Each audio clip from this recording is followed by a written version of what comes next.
નમસ્તે. ઇતિહાસ, કર્મ અને વાર્તાઓ.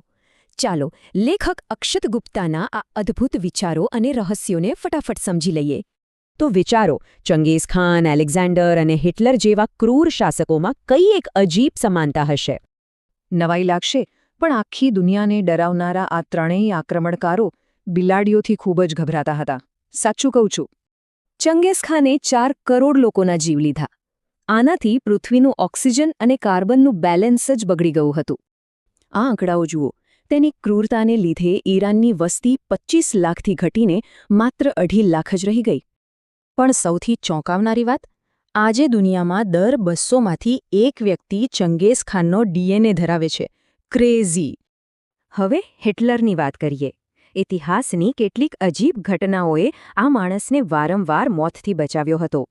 વિચાર કરો, ફેક્ટરીમાં પડેલા એક પરસેવાના ટીપાને લીધે ઘોડી ખરાબ થઈ, બંદૂક જામ થઈ અને હિટલર બચી ગયો.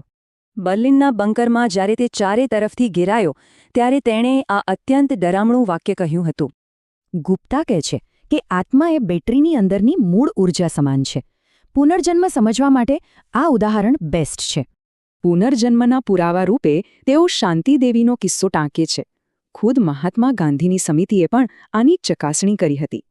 ગુપ્તા મુજબ એક મહત્વનો મુદ્દો એ પણ છે કે સ્વયં દેવતાઓ પણ કર્મના વૈશ્વિક નિયમોથી બંધાયેલા હોય છે. હવે લેખકના અંગત સંઘર્ષની વાત કરીએ. સફળતાની રાહ જોતા તેમણે વાર્તાઓની આખી સ્ટોરી બેંક બનાવી લીધી હતી. આ આંકડો સાંભળો. તેમણે તેમની ટ્રાયોલોજીનું 9 કલાકનું વર્ણન 1-2 વાર નહીં પણ 150થી વધુ વાર આપ્યું.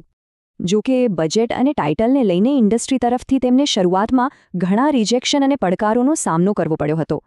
પણ તેમણે ટાઇટલ ન બદલ્યું અને અંતે 7 લાખથી વધુ નકલો વેચાઈ.